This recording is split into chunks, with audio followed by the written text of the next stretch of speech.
ജന്തർ മന്ദറിലെ തെരുവിൽ ചോര ചിന്തി സമരം ചെയ്ത വിദ്യാർത്ഥികൾ ഇന്നും ആശുപത്രി മുറികളിൽ വേദന കൊണ്ട് പുളയുമ്പോൾ നീറ്റ് വിഷയത്തിൽ മനം നൊന്ത് ആത്മഹത്യ ചെയ്ത വിദ്യാർത്ഥികളുടെ വീടുകളിൽ കണ്ണീർ തോർന്നിട്ടില്ലാത്തപ്പോൾ ആ സമരത്തിന്റെ പേരും പറഞ്ഞ നേതാക്കളായി ചമഞ്ഞ CJPയുടെ അപ്പക്കഷ്ണ വിപ്ലവകാരികൾ ഇപ്പോൾ എവിടെയാണെന്നറിയാമോ?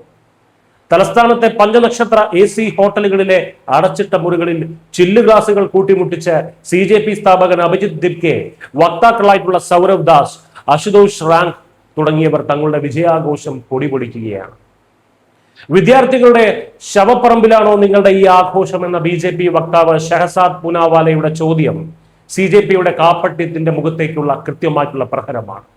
ഈ കാപ്പട്യത്തിന്റെ ഏറ്റവും വലിയ ഇര ആരാണെന്നോ? ഗാസിയാബാദിലെ ചെറിയൊരു മൊബൈൽ റിപ്പയർ കട നടത്തുന്ന മുഹമ്മദ് ജുനൈദ്.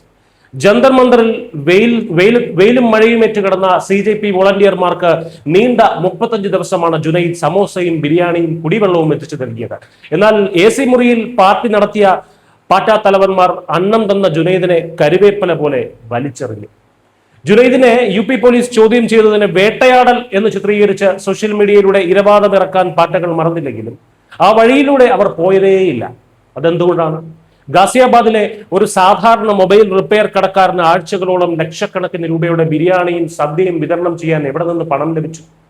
ഖലിസ്ഥാൻ ഭീകരൻ ഗുർപത്വത് സിംഗ് പന്നൂൻ വാഗ്ദാനം ചെയ്ത $1 മില്യൺ വിദേശ ഫണ്ടിങ്ങിലേക്കും അവിഹിത സാമ്പത്തിക സ്രോതസ്സുകളിലേക്കുമാണ് UP പോലീസിന്റെയും മീററ്റ് പോലീസിന്റെയും അന്വേഷണം നീളുന്നത്.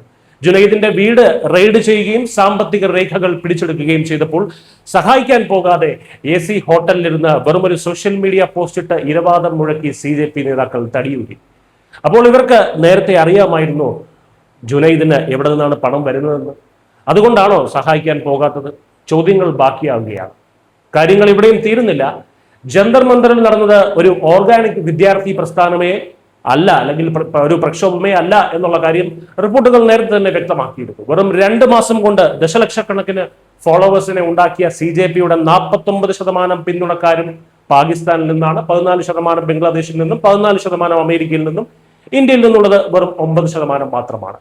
ഈ പാകിസ്ഥാൻ ബോട്ടുകളുടെയും വിദേശ ഫണ്ടിന്റെയും ബലത്തിലാണ് ഉമർ ഖാലിദിന്റെ മോചനവും ആർട്ടിക്കിൾ 370 പുനഃസ്ഥാപിക്കലും ഹിന്ദു വിരുദ്ധ മുദ്രാവാക്യങ്ങളും ഈ വേദിയിൽ ഉയർന്നു കേട്ടത്.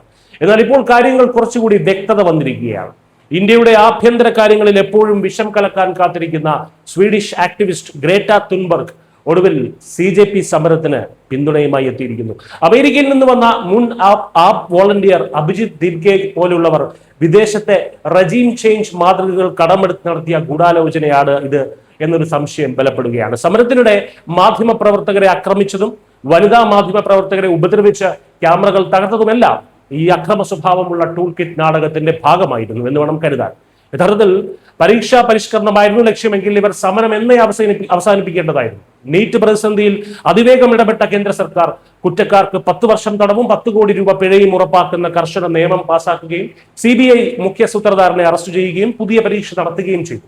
എന്നാൽ രാജസ്ഥാനിലെ കോൺഗ്രസ് സർക്കാരിന്റെ കാലത്ത് റീറ്റ് കുംഭകോണത്തിൽ മിണ്ടാതിരുന്ന ടീംസാണ് ജന്തർ മന്ദറിൽ ധർമ്മേന്ദ്ര പ്രധാന്റെ രാജിക്കായി മുറവിളി കൂട്ടിയത്. കേരളത്തിൽ PSC ചോദ്യപേപ്പർ ചോർത്തി റാങ്ക് നേടിയ SFI തട്ടിപ്പിലോ മൗനം പാലിച്ചവരാണ് മുണ്ടും മടക്കി കുത്തി ജന്തർ മന്ദറിൽ പിന്തുണയുമായി ചെന്ന് ചീപ്പ് ഷോ കാണിച്ചത്. ഇവരുടെയൊക്കെ ഇരട്ടത്താപ്പ് കണ്ട് ഇരട്ടത്താപ്പ് തന്നെ തൂങ്ങി മരിച്ചു എന്ന് വേണം പറയാൻ. CJP പ്രകോപനത്തിൽ 120-ലധികം പോലീസുകാർക്ക് ഗുരുതരമായി പരിക്കേറ്റതോടെ നിയമം കർശനമാക്കുമെന്ന് ഉറപ്പായപ്പോൾ വിദേശ ഫണ്ട് വാങ്ങി തടിച്ചു കൊഴുത്ത എലൈറ്റ് നേതാക്കൾ സേഫ് സോണായ ഹോട്ടലുകളിലേക്ക്, പഞ്ചനക്ഷത്ര ഹോട്ടലുകളിലേക്ക് മാറി. പോലീസിന്റെ തല്ല് സാധാരണ വിദ്യാർത്ഥികൾക്കും. ഇത്രയും നാൾ തങ്ങളെ വിദേശ ഏജന്റുമാരുടെ സ്വാർത്ഥ താല്പര്യങ്ങൾക്ക് വേണ്ടി കരുക്കളാക്കുകയായിരുന്നു എന്ന് അണികൾക്ക് ഇപ്പോൾ ബോധ്യപ്പെട്ടിരിക്കുന്നു.